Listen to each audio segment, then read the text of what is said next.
अब तीसरा अध्याय की कथा को भी ध्यान से सुने कि सत्य युग में उल्कामुख नाम का राजा था। राजा का नाम था उल्कामुख और उसकी एक पत्नी थी जिसकी पत्नी का नाम था कमलबदना। कहते हैं कमलबदना नाम क्यों पड़ा? क्योंकि शील, विनय, सौंदर्य आदि गुणों से संपन्न कमल के समान मुख वाली थी, इसलिए उसका नाम कमलबदना पड़ा। तो राजा उल्कामुख अपनी पत्नी कमलबदना के साथ में अपने ही राज्य में भद्रशीला नदी के किनारे सत्यनारायण भगवान के पावन और दिव्य व्रत को कर रहा था। और अचानक साधु नाम का एक बनिया पहुंचा। राजा को पूजा करता हुआ देख करके साधु वैश्य बनिया ने हाथ जोड़कर कहा, हे राजन, पत्नी से युक्त होकर भक्ति के सहित आप कौन से देवता का पूजा कर रहे हैं? तो राजा ने कहा कि देखो, भगवान का दिया हमारे पास सब कुछ है, राजपाट, धन, दौलत, मान, सम्मान, यश, कीर्ति, लेकिन संतान नहीं। और संतान की कामना के उद्देश्य से अद्भुत संपन्न श्री सत्यनारायण भगवान के पावन और दिव्य व्रत को मैं कर रहा हूँ। अब राजा के ऐसे वचनों को सुनकर साधु वैश्य बनिया अत्यंत प्रसन्न हुआ, क्योंकि साधु वैश्य बनिया को भी कोई संतान नहीं थी। इसलिए राजा के द्वारा व्रत की सारी विधि को सविस्तार जानने के पश्चात अपने घर पहुंचे। घर पहुंचकर उसने अपनी परम साध्वी पत्नी जिसका नाम लीलावती था उससे इस व्रत के संदर्भ में विस्तार से व्याख्यान किया। कहते हैं कि लीलावती ने जब जाना कि संतान को देने वाला व्रत है, तो उसी समय उसी क्षण उसने अपने पति के साथ में एक संकल्प लिया कि भगवान, आपके आशीर्वाद और कृपा के द्वारा हमारे घर में संतान, अगर यदि संतान होगी तो आपका हम पूजा बिल्कुल करेंगे। लीलावती और साधु वैश्य बनिया के किए हुए संकल्प के पश्चात कुछ काल के उपरांत उसके घर में एक सुंदर और सुशील कन्या का आगमन हुआ। कहते हैं कि सुशील कन्या का जब आगमन हुआ, सुंदर और सुशील कन्या का, तो ब्राह्मणों ने उसकी पुत्री का नाम क्या रखा? कहते हैं कि कला कला बढ़ने से उसकी पुत्री का नाम रखा कलावती। तब लीलावती ने कहा, ये स्वामी, वर्षों पहले जो आपने पावन और दिव्य संकल्प को लिया था, आज उस संकल्प को पूरा करने का स्वर्णिम अवसर आ गया। तो लीलावती के वचनों को सुनकर साधु वैश्य बनिया ने कहा कि इस समय बहुत खर्चा हो चुका है, इसलिए आप जब कन्या का विवाह करेंगे तो बिल्कुल व्रत को करेंगे। अपने पत्नी को अपने वचनों से आश्वस्त करके व्यापार के लिए निकल पड़ा। और देखिए, धीरे धीरे दिन, सप्ताह, महीना और देखते देखते अनगिनत वर्ष बीत गए। अब वह कन्या जो थी वह विवाह के योग्य हो गई।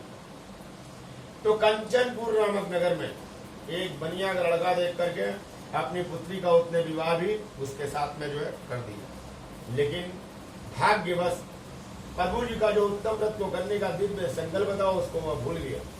सोचा खर्चा तो बहुत हो चुका है, इसलिए अब धन को कमाने के लिए आर्थिक स्थिति को सुदृढ़ करने के उद्देश्य से अपने दामाद को साथ में लेकर वाणिज्यकरण करने के लिए रत्नपुर नामक नगर में जा पहुंचा, जहाँ के राजा का नाम था चंद्रकेतु। और वहां जाकर नदी के किनारे व्यापार करने लगा। और उसी समय वृक्षपति के वाणी को देखकर भगवान ने श्राप दिया। भगवान ने कहा कि देखो इस बनिए का, इसने कहा था कि प्रभु जब हमें संतान होगी तो आपके व्रत को करेंगे। संतान हुआ तो बोला विवाह के समय करेंगे, और अब तो यह विवाह भी कर दिया, लेकिन इसने मेरे पूजा को नहीं किया, इसलिए भगवान उसको झूठा समझकर दुष्ट हो। भगवान ने कहा, जा आज से, अभी से, इसी क्षण से तुझे महान दुख प्राप्त होगा। और दुख कैसे हुआ प्राप्त? कहते हैं कि बिना चोरी किए ही चोरी के इल्जाम में वहां के राजा के द्वारा दोनों को कैद कर लिया गया। सारा का सारा धन राजा ने अपने खजाने में रखवा दिया और महाद्रु कठिन जो कारागार जो खाना था उसमें उन दोनों को बंद कर दिया। देखिए, साधु वैश्य बनिया तो यहाँ कैद हो गया, उसका सारा धन भी जाता रहा। और यहाँ उसके घर पर क्या हुआ? उसकी स्त्री और पुत्री दोनों को महान दुख प्राप्त हुआ। क्या हुआ दुख? जितनी धन दान संपत्ति थी वह सारी की सारी चोरों ने चुरा लिया। धन दान संपत्ति थी वह सब चोरी चली गई। और मानसिक पीड़ा, पितृजन्य पीड़ा, फोड़ा, फुंसी, बुखार इत्यादि अनेक प्रकार की व्याधि लग गई। और अन्न की चिंता से घर घर भिक्षा मांगने की नौबत आ पड़ी। कहते हैं एक दिन कन्या कलावती क्षुधा यानी भूख से पीड़ित होकर भिक्षा के वास्ते एक ब्राह्मण के घर पहुंची, बैठी। भगवान के परम गुणवाद को बड़े ही ध्यान से उसने सुना, जाना और प्रसाद को लेकर मध्य रात्रि में जब घर पहुंची तो माता क्रोधित हो गई। बोली, पुत्री तू कहाँ चली गई? तब कन्या कलावती ने कहा कि मनोवांछित सभी कामनाओं को पूर्ण करने वाले दिव्य अलौकिक और अद्भुत सत्यनारायण भगवान के महात्म्य के बारे में जानकर आई हूँ, जो समस्त प्रकार के संत्रासों को और संकटों का समन और नाश करने वाला है। कहते हैं कि कलावती कन्या के मुखारविंद से इस तरह के दिव्य वचनों को सुनने के पश्चात लीलावती ने प्राप्तकालीन बेला में व्रत को करने का संकल्प लिया और प्राप्तकालीन बेला में सारे समाज के द्वारा जुटाई गई धनराशि के माध्यम से लीलावती और कलावती दोनों ने ही सत्यनारायण भगवान के पूजा को बड़ी निष्ठा के साथ में संपन्न किया और हाथ जोड़कर प्रार्थना की और बोली कि मंत्र विहीन को तंत्र विहीन क्रिया विहीन भय कुछ होई आ वही वेग गरीपति दास तुझे नाथ वरदान तुझेगी प्रभु हमारे पति और दामाद जहाँ है जैसे हैं जिस स्थिति में अगर सकुशल घर वापसी करेंगे तो हम आपका पूजन अभी किए फिर तब करेंगे।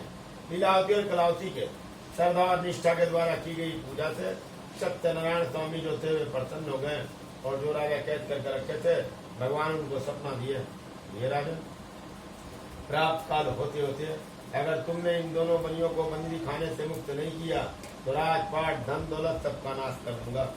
अब राजा ने उसी सपन के अनुसार उन लोगों को कैद से मुक्त करने का आदेश दिया। हथकड़ी कटवाकर बाल बनवाकर वस्त्र गहना पहनाकर मीठे मीठे वचनों से उन लोगों को संतोष दिया और पहले का जो धन लिया था उसका दुना करके दे दिया और कहा कि साधु वत्स्य बनिया अब तुम अपने घर को जाओ। तो साधु वत्स्य बनिया ने राजा के सामने हाथ जोड़कर कहा, ये राजन आपकी आज्ञा हुई तो आपके प्रसाद से अपने घर को जाते हैं। ओम